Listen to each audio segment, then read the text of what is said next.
Сәлем достар. Бүгін сіздермен пеште дайындалатын қытырлақ чак-чактың рецептісімен бөлісемін. Құрамына керек өнімдердің мөлшерін видео астына жазып кеттім. Қамыр жұмсақ болып илену керек, және кішкене қолға жабысқақ болу керек.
Пісу уақыты мен градусын міндетті түрде өзіңіздің пешіңіздің қуаттылығына қарай өзгертіңіз.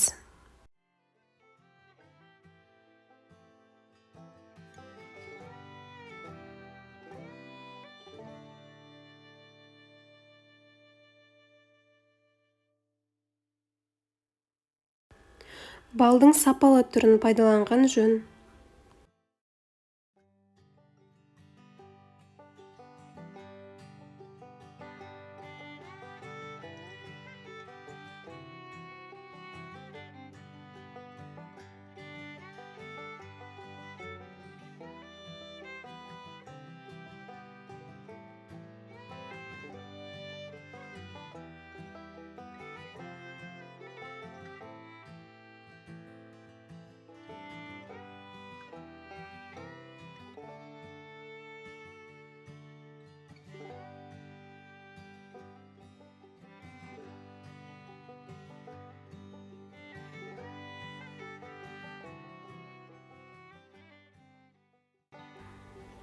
Қытырлаған чак-чак та дайын болды, сіздер де жасап көріңіздер.